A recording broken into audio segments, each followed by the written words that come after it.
season of Thanksgiving, we thank you for the many blessings you have given to our state.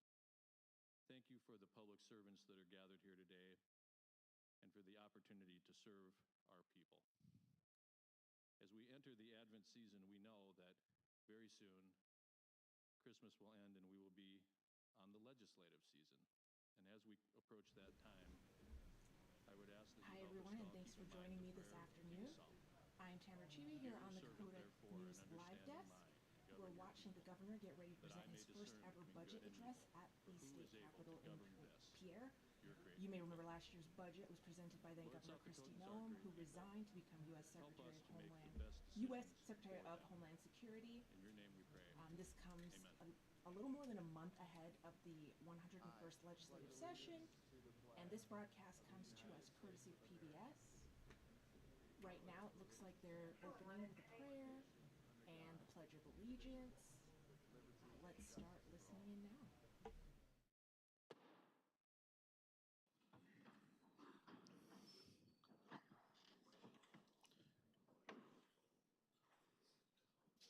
Ladies and gentlemen, we gather here today not just for an important occasion, but for one that is constitutionally required. Article 12, Section 7 of the state constitution says, "The governor shall propose a budget in which expenditures or appropriations may not exceed anticipated revenue and existing funds available for expenditure or appropriation." And South Dakota state law says, "The governor, through the Bureau of Finance and Management, shall prepare and submit a budget report to the legislature, and copies thereof shall be transmitted to each member of the legislature not later than the first Tuesday after the first Monday of December, immediately preceding the session for consideration. The governor may present such report to the legislature in person." We are here today for just such a report from the governor. I had the honor in September of traveling to New York City with a few other people to meet with the 3 rating agencies to tell South Dakota's story. That'd be Moody's, Standard & Poor's, and Fitch. We presented our budget practices, talked about our economy, and discussed our strong investment system. I have to tell you, they could not be more impressed. It was very clear to me that these experts who spend their time, their job is evaluating the 50 states and other units of government, they hold South Dakota's fiscal management in the very highest regard. That's something we can be very proud of. And it's something that we as a state have built up and protected over a long time. As you know, I've had the opportunity to serve here in various roles, working for Governor Rounds, Governor Dugard, Governor Noem, and serving with you in the legislature. Each of those governors and many of the legislators who I serve with have prioritized sound fiscal management. I've come to see over my time here that a good process and strong principles leads to a solid budget. And I can tell you, as I've worked over the past year with Governor Rhoden, he is just as committed to that sound fiscal management as the others were. That's the budget you are going to hear today. It includes some tough choices, but it keeps South Dakota on a very strong financial footing, and we can all be proud of that. So with that, it's my honor to ask the Sergeant at Arms to please announce the arrival of the governor. Would all of us please welcome the Honorable Governor Larry Rhoden.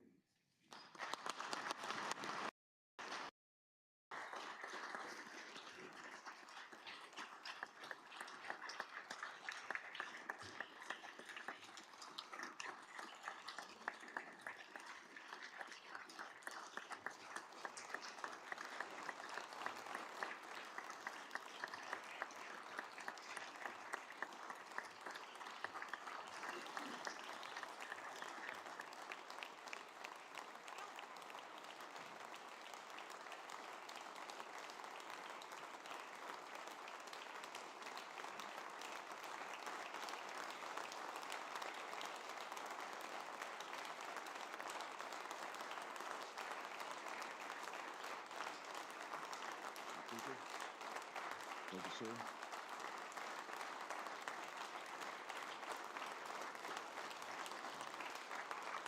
Thank you all. Please be seated.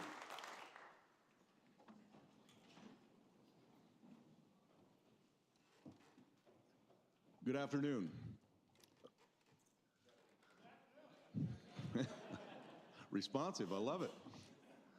Lieutenant Governor Van Huysen, Mr. Speaker, members of the House and Senate, and my fellow South Dakotans. Before I begin, I'd ask you to help me welcome the First Lady, my wife Sandy, who's with us in the gallery. Sandy, welcome.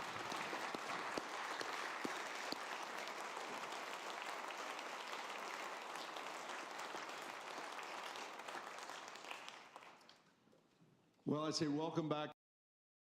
It's only been a couple of months since we last saw each other in this very chamber. And I know that the legislators have been working very hard at getting ready for the 2026 legislative session. My team and I have been doing the same. And I have my budget ready to present for your consideration. I've been serving in this Capitol for well over 20 years. I served in this chamber and the one across the way for a combined 16 years and filled many of the same chairs that you're sitting in today. I also served for 6 years as Lieutenant Governor under Governor Noem. For all of those years, I engaged in the budget process, whether as a legislator leader or literally sitting at Christie's right hand as she put her budget together. But this is the first budget with my name on it. So I'd like to set the table for some of the core budget principles for how I approach this budget. First and foremost, this money is the people's money, not ours. So we spend it wisely and return it to the people when we can. We balance our budget every year for 136 years in a row. And this budget will make the 137th. So we don't use any gimmicks to do it. We structurally balance our budget, and to achieve that, we don't spend money that we don't have. And we don't spend one-time money on ongoing expenses. We use one-time dollars to pay debt, to invest in projects that will have a long-term benefit, or we endow an ongoing cost to save taxpayer money over the long haul. We don't engage in wishful thinking. We conservatively project revenue and expenses. We maintain at least 10% of our budget in reserves to save for true emergencies. And we fully fund our pension and protect our AAA tax rating. These are the principles that we have followed in the past, and I'm strongly committed to following them as well. If we do, we'll be in good shape, no matter how tough it gets. My budget, I believe, achieves that. Before we get into the specifics, we need to understand the economic situation. Because we depend so heavily on sales tax, the economy drives our revenues, and revenues drive our spending decisions. There's been a lot of speculation on the economy, and I won't sugarcoat it. Revenues have been very flat, only rising slightly. But we have to keep the context in mind. We're coming off some of the strongest years in our state's history, or for that matter, any state's history. Our economic growth may have slowed, but we're comparing that to the fastest growth that South Dakota's ever seen. We still have the lowest unemployment rate of any state in the nation by a wide margin. And we still have labor force participation that is far ahead of the national average. And we still have the second most competitive tax system in the nation and the second least regulation of any state. Our overall economic picture is in strong shape. When Governor Noem declared South Dakota open for business during COVID, I stood by her side, and our approach paid dividends. South Dakota proved that we are the freest state in a nation that was founded on the principles of freedom. We became a beacon to the nation. Business took off, income soared, and we achieved the lowest unemployment rate in the history of the United States of America. In fact, income soared so much that for the first time, our per capita income became far higher than the nation as a whole. Just look at that growth. For years, people have claimed that South Dakota is a low-income state. Well, not anymore. South Dakota doesn't have a personal or corporate income tax. We rely pretty heavily on our broad-based sales tax. And historically, in both good times and bad, our sales tax growth has tracked closely with our income growth. So when incomes are growing quickly, like they were in the last few years, sales tax soars. And when our growth slows, our sales tax flattens out. That doesn't mean that our state is weak. Far from it. In fact, our growth was so strong that we're still far ahead of our historical trend line. So when folks say that, tell you that slower sales tax growth means our economy is weak, don't be fooled. We're in great shape. We just don't spend money that we don't have. Ag is king in South Dakota. When ag does well, the state does well. But when ag struggles, our growth tends to slow down. It's a tough time to be a crop farmer, and it's not just in South Dakota. Corn, wheat, and soybean prices are off their high point from a few years ago. On the other hand, beef prices are at record high. But that alone has not been enough for ag to keep pace overall. Historically, there's been a correlation between our sales tax collection and farm income. So let's pray for rain and for President Trump to be successful in his trade negotiations. Overall, sales tax growth has been better to start the fiscal year compared to last year.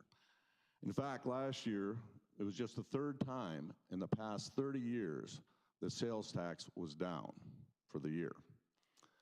And thankfully, we bounced back somewhat, and we had a very strong October. And we'll be getting November's numbers any day now. Year to date, we're about where we want to be. 4 to 5% growth is pretty typical for South Dakota. But it also means that we don't have a ton of headroom.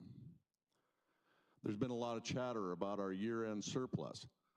Last year, we had a $63 million surplus, and historically, that would have been a great year. But it was actually our smallest surplus since the pandemic by a decent margin. And it was largely driven by one-time unclaimed property revenues. Without those unclaimed property dollars, we'd have actually been a bit short on our revenue at the end of the fiscal year. I want to be clear about this. The point is, last year, the legislature passed, and I signed, the creation of an unclaimed property tax fund. That's a fiscally conservative way to handle the unpredictability of those dollars. But it also means that extra unclaimed property revenue won't create a surplus anymore. As a result, we have smaller surpluses and one-time revenues available in the future. We've also heard that our rainy day fund is too large, and yes, it's grown. Let's remember, though, we left money on the bottom line last year to set aside for the prison project. Then we spent $79 million out of the rainy day funds to avoid costly interest and debt. That's exactly the short-term, the sort of long-term planning that those dollars should be used for. Historically, we maintain at least 10% of our overall budget for a worst-case scenario. Because of continued slower revenue growth and weakness in the farm sector, I'm advocating for an increase to 12.5. When I met with legislative leaders in October to go over every budget planning, I heard strong support for at least 12% in revenues. My good friend, Chairman Ernie Otten, wanted to be even a bit more conservative than that. Well, Ernie, congratulations, you got your way.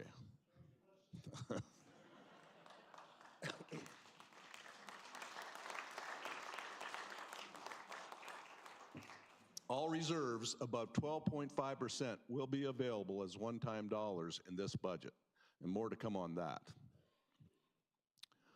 Before the pandemic, our general fund budget grew 4% a year on average.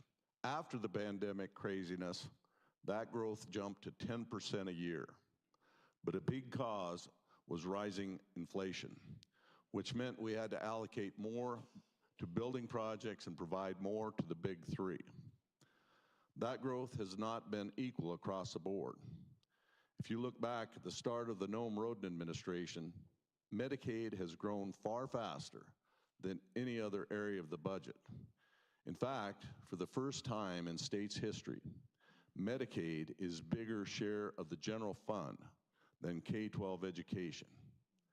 And why is that? About half of it, or $180 million, is increase in the rates that we pay to providers. Close to 30% of the total increase is the state share of FMAP, and more on that in a second. $45 million is from Medicaid expansion, which is actually less than we originally thought. And the rest is Medicaid utilization.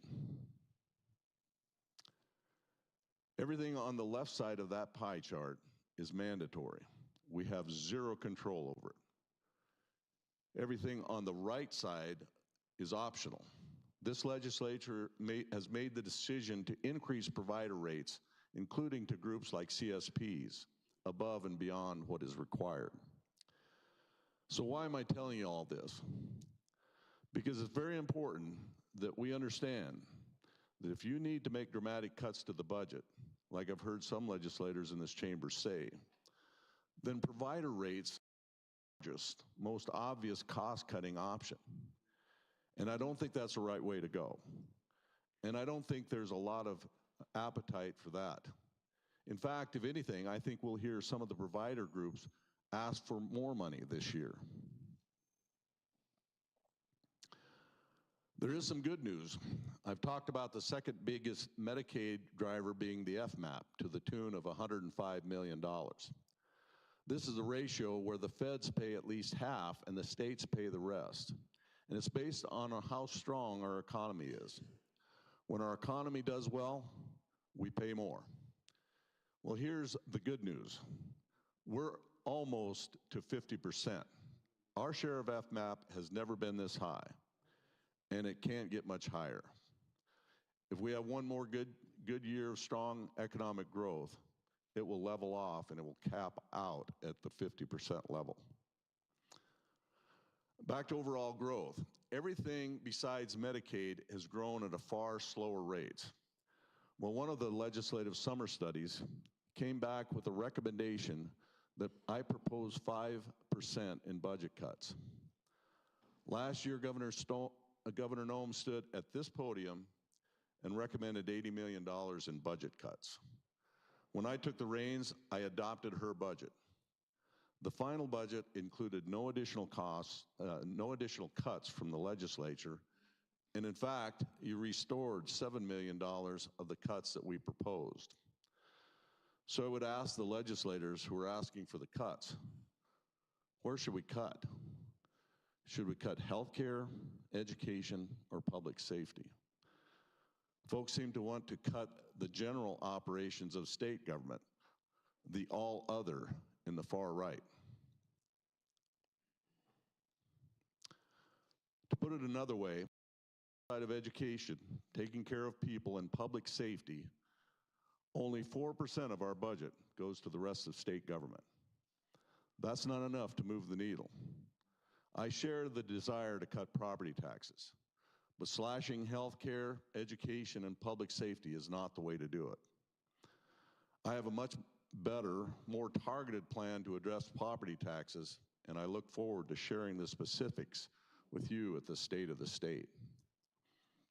Remember, statute dictates that we provide 3% or inflation, whichever is less for education. And we have applied that to the big three, education and healthcare providers and state employees. Because our revenues haven't grown much, we have to keep them flat this year. But since the start of the Rhoden administration, we've prioritized the big three.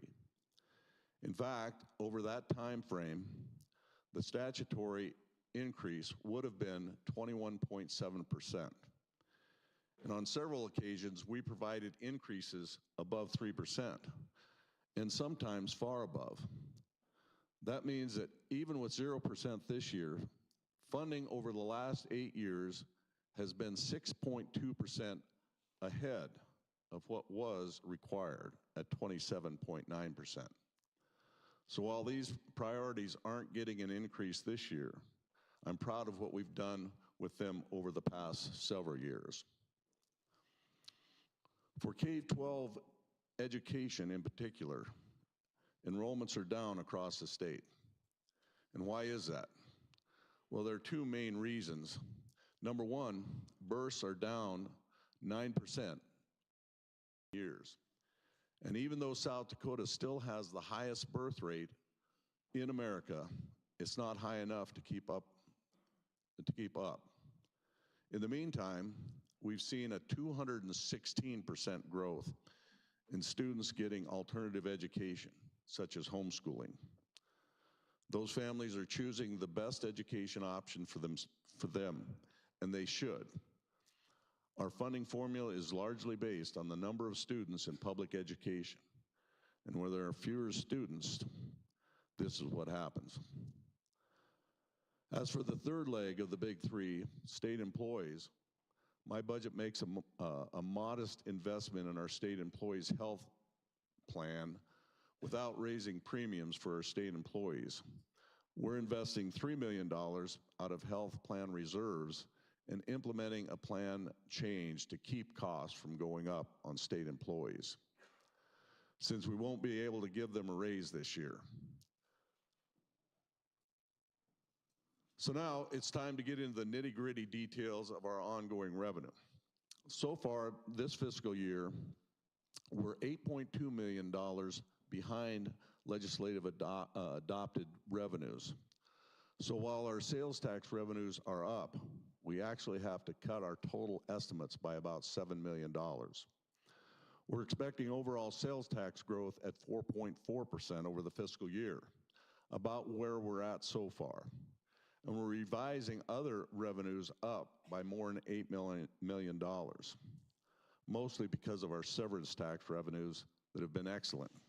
And that's largely the result of strong gold market. And of course, we expect that to continue. If you look at this year and last year, that's 2 years in a row where we've been behind estimates.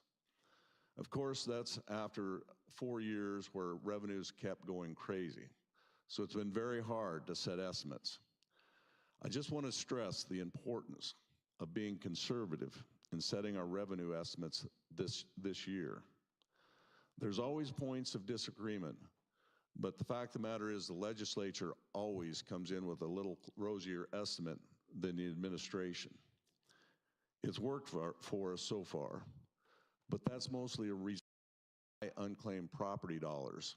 And again, with the creation of the trust fund, we won't see those in future budgets. As we look forward to next year, we need to be cautious on how we set our revenue projections.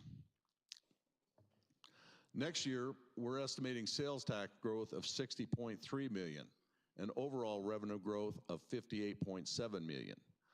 That's realistic without being too rosy. Remember, we are far ahead of where we should be when you look back over the last several years. Things are still normalizing. So between the $7 million behind projections this year and the $58.7 million growth next year, our total ongoing revenue available is $51.6 million. And those dollars will be almost entirely spoken for by mandatory increase, which account for $47.2 million. We're actually making $2.7 million in cuts. And as I said before, we have $413 million in reserves, and we're leaving 12.5% of our budget in that rainy day fund. We have the rest available for one-time investments.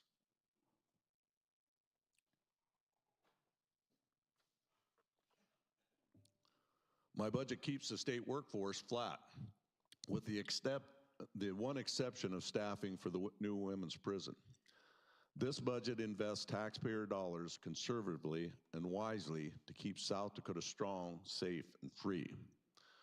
We'll keep South Dakota strong by following the recommendation of the GRIT Task Force, modernizing our IT, prioritizing the longevity of state buildings, and making mandatory investments in state agencies.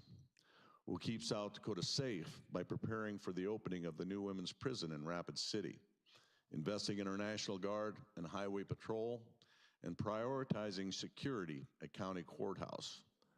And we'll keep South Dakota free by improving freedom to travel, investing in the freedom to learn, and prioritizing rural projects that maintain the freedom to live in the community of your choice.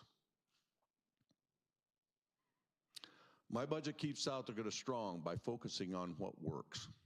We realize that government is best when it is limited, but when it is government's responsibility to do something, we should fulfill that duty with excellence. A few months ago, I started the Governor's Resilient Infrastructure Task Force, or GRIT. It serves as a strategic advisory board to assess risks and vulnerabilities and support long-term planning and investments in critical infrastructure. Recently, GRIT made 3 requests for investments, and those 3 items are all in my budget. First off was $10 million in the IT Modernization Fund to harden our systems and equipment. This should help protect against service outages like the one that occurred in August. Second, we're investing $260,000 for a cloud-based backup to state radio so that state radio can continue to provide its critical public safety role, even if there's another outage. And finally, I'm supporting a $300,000 investment to fund a nuclear energy study. This will help ensure that an all-of-the-above energy approach for South Dakota. We're already the nation's leader in the largest share of energy that's produced from renewable sources. More energy flexibility will lead to more stable energy supply. And this announcement will pair well with GOED's renewed focus on energy policy. My budget also invests another $3.1 million in one-time dollars to continue modernizing the employment system at the Department of Labor and Regulation. This system was built in the 1980s, and quite frankly, it needs to be replaced before all the techs who know how to fix it retire. We started this fix with federal funds, so let's keep working to finish it. Last year, as part of the cuts, we reduced the ongoing maintenance and repair budget to 1.25 and used one-time dollars to keep M&R at 1.75%. This year, my budget goes one better. We don't have the ability to restore ongoing funds, but we'll invest $30.6 million in one-time dollars to get overall MR funding back up to 2%. This will keep our state assets strong, which is the fiscally responsible thing to do. We're also keeping our state services strong by making mandatory investments to fulfill their responsibilities. Last year, we cut the Department of Human Services by $22 million. And quite frankly, that was just too steep. And utilization numbers have been too high. So we are restoring $16.4 million of those cuts. The federal government is also requiring us to pay $14.1 million more in inflationary increases to Medicaid providers. This increase is specifically tied to prescription drugs and Medicare crossover plans.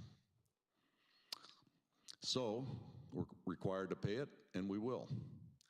I mentioned earlier that we have another FMAP increase to the tune of $11.8 million in ongoing needs. We're also eliminating a government program.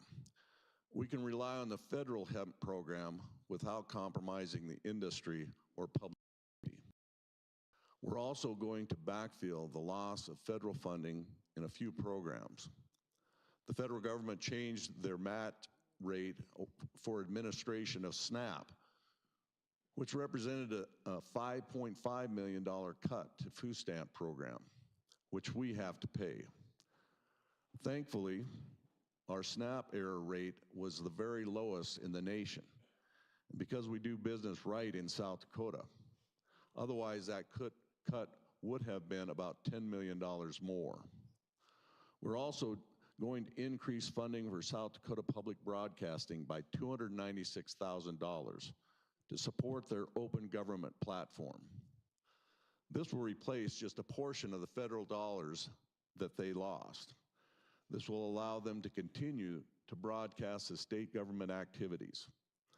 I truly believe this transparency is a strength of our legislature, and I want to see it continue.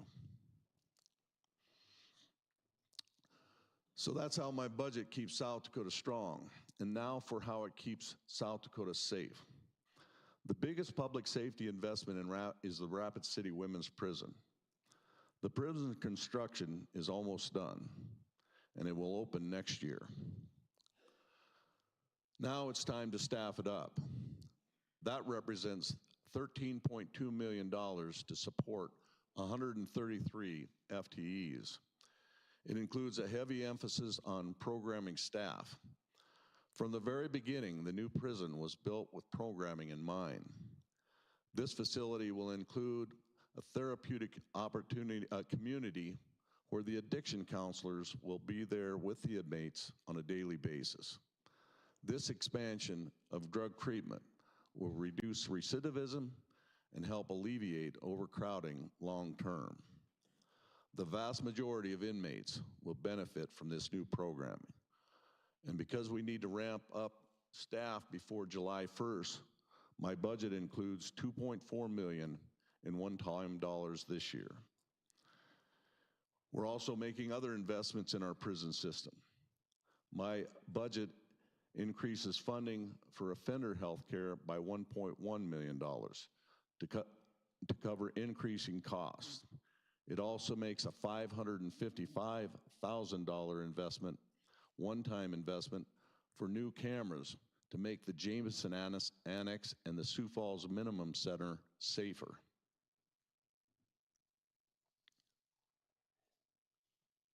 And we're also investing our South Dakota National Guard. It's my honor to serve as a Commander-in-Chief of the National Guard. In fact, I'm humbled to be the first governor since the legendary Joe Foss to be a former Guardsman myself. Thank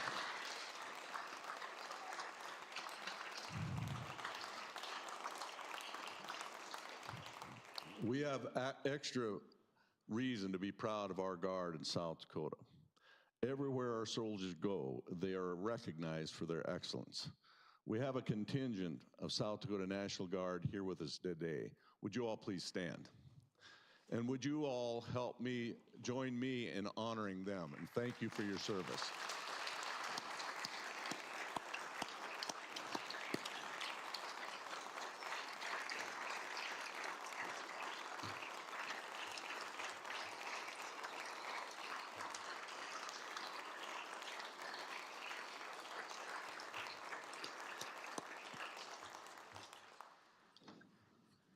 The National Guard Sturgis is too small and extremely outdated. I'm proposing $2.4 million in state funds, which will leverage $8 million in federal funds to increase the size of this facility to over 26,000 square feet. Additional classrooms, improve training and readiness.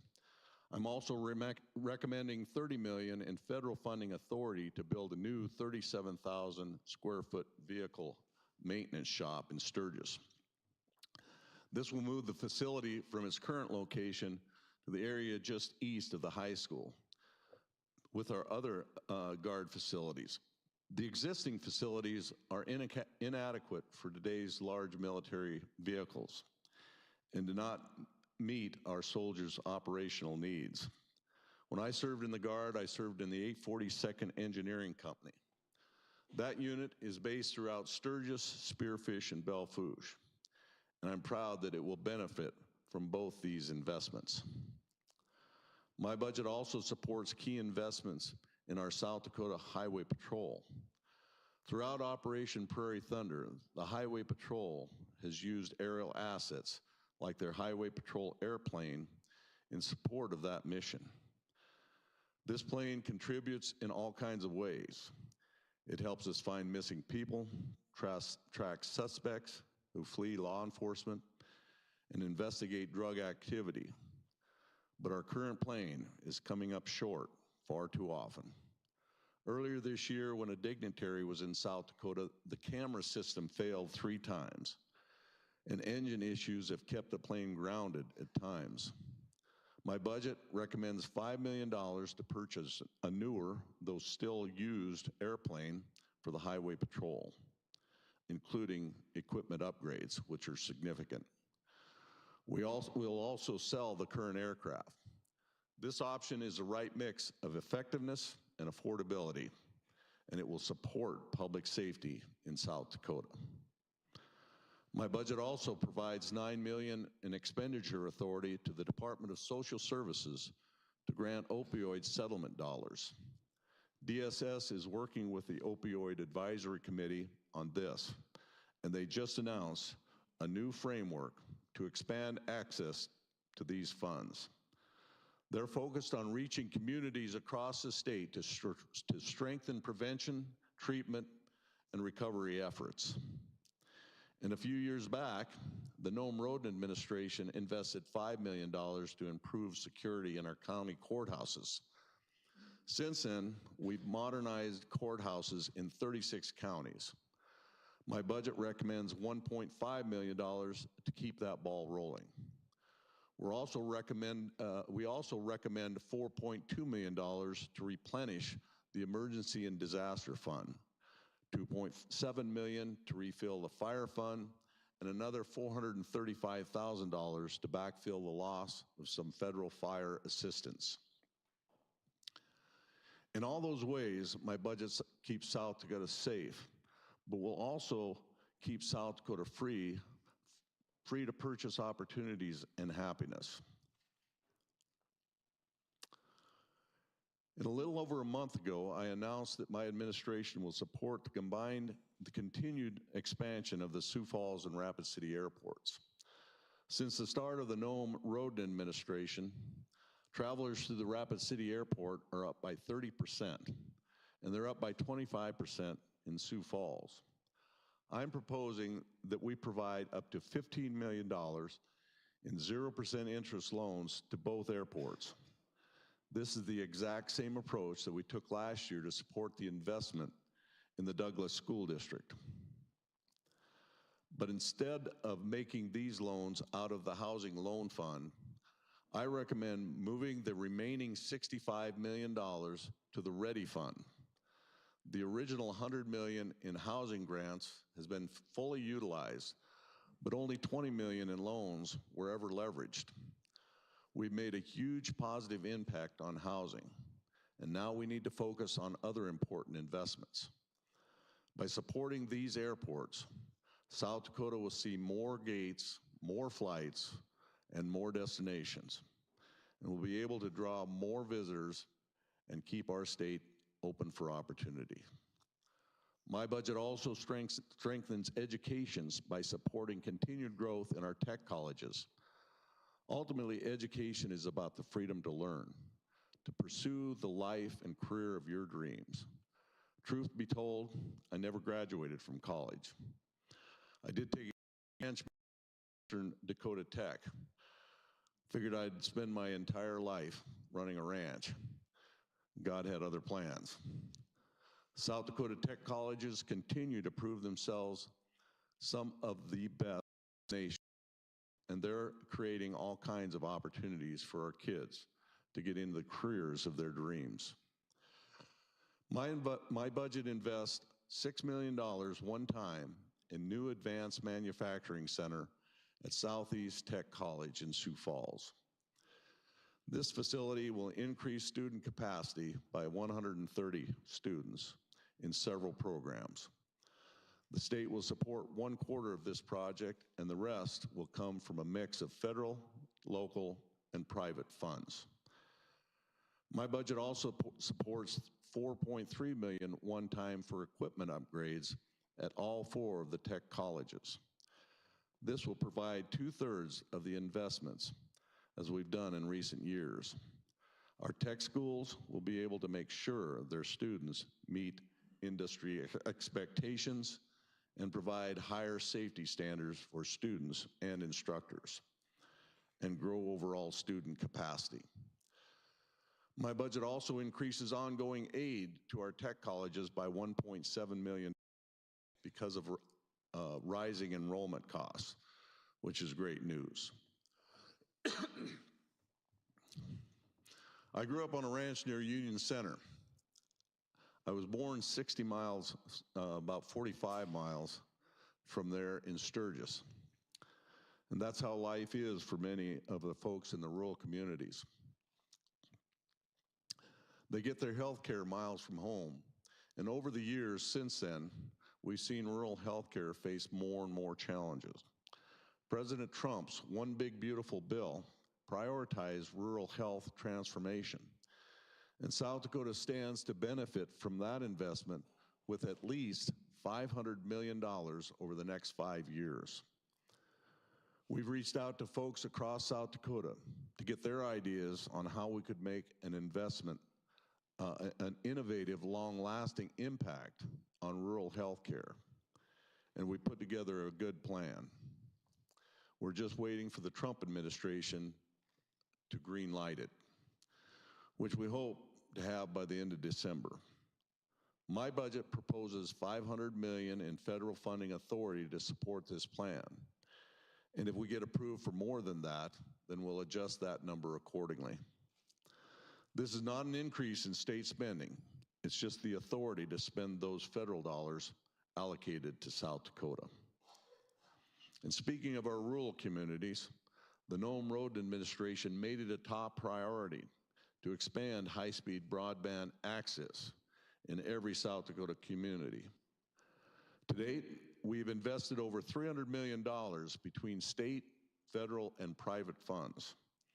My budget requests another $87 million in federal funding authority to leverage more federal dollars to keep that ball rolling. Before I close, there's one more thing I want to cover. My budget maintains reserves at 12.5%, but we have $14 million still unallocated.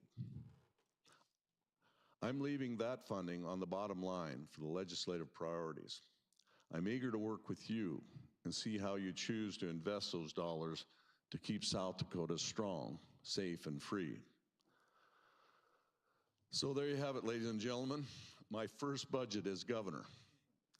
And I think it's obvious that I couldn't have done it on my own. I truly owe a debt of gratitude to BFM Commissioner Jim Terwilliger and to his entire team. And they're sitting right behind me. Would you guys all stand up? Please help me join them.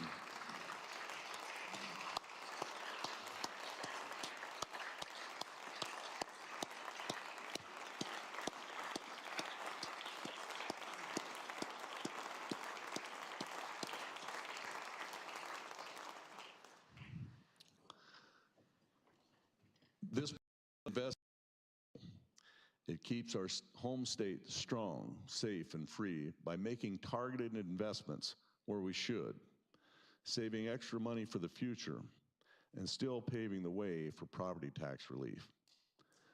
We recognize that these dollars are not ours. They belong to the good people of South Dakota. As our state motto states, under God, the people rule. This limited budget might seem like a challenge, but as you've often heard me say, I encourage you to view that as an opportunity. It's an opportunity to make sure that we're investing only in the things that we should be, to look with fresh eyes at our budget priorities and make sure that we're living up to them. And that's what I did when putting this budget together. And I think we hit the mark. Thank you for your time, for your consideration. I very much look forward to seeing you next month for the State of the State and working through this budget during the next legislative session. Until then, you all have a Merry Christmas, a Happy New Year. May God bless you all, and may God continue to bless our great state of South Dakota. Thank you.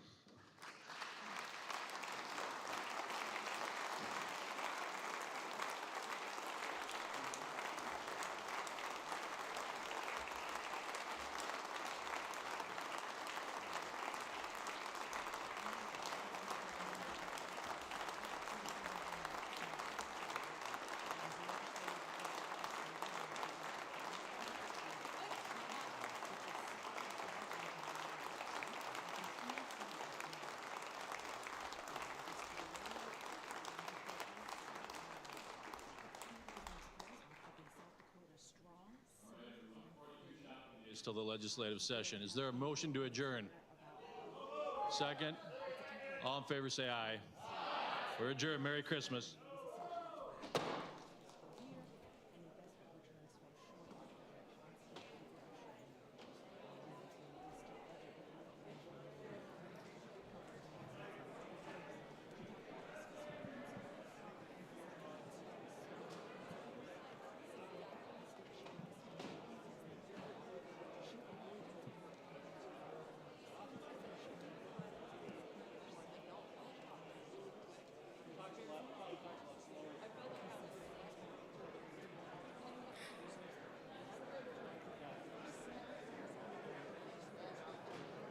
That wraps up Governor Larry Rhoden's first budget address as governor for the budget address for fiscal year 2027, just gavelled out of the joint session of the House of Representatives and state senators to receive that presentation from the governor. Some of the main themes of the governor's presentation included major themes of his education, state employees, and health.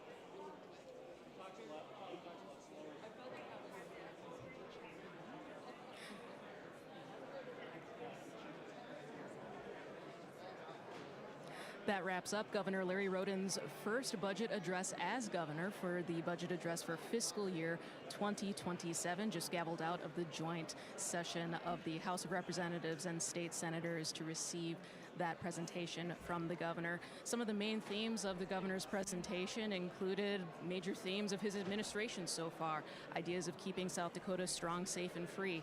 A big point of the presentation so far. Rapid City Women's Prison.